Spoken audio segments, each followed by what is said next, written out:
Əmək və Əhalinin Sosial Müdafiəsi Nazirliyi, Nazirlər Kabinetinin əmək pensiyalarının təyin edilməsi, hesablanması, yenidən hesablanması, bir növdən başqa növə keçirilməsi və ödənilməsi qaydasında izah verib. Bu barədə Nazirlik məlumat yayıb. Belə ki, yeraltı işlərdə, incəsənətin xüsusi sahələrində, əmək şəraiti xüsusilə zərərli və ağır olan işlərdə işləyən şəxslərə erkən dövrdə güzəştli şərtlərlə pensiya təyinatı, digər sənədlərlə yanaşı, onun çalışmış olduğu müəssisə üzrə işə götürən tərəfindən təqdim edilən arayışa əsasən həyata keçirilir.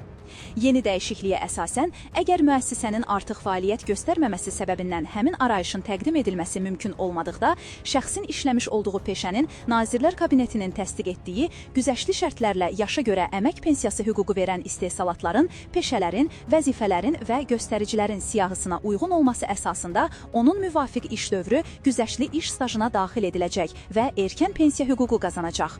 Onun güzəştli sahədə iş stajının hesablanması isə əmək və məşğulluq alt sistemindən əmək müqavilələrinə dair çıxarışda olan qeydə əsasən, digər hallarda əmək kitabçasında olan qeydə və ya dövlət arxivinin arayışına əsasən aparılacaq.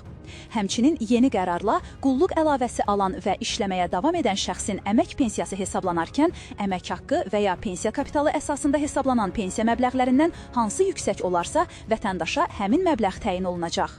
Əmək pensiyalarının təyin edilməsi, hesablanması, yenidən hesablanması, bir növdən başqa növə keçirilməsi və ödənilməsi qaydasında təkmilləşdirmə və uyğunlaşdırma məqsədi ilə digər dəyişikliklər də edilib.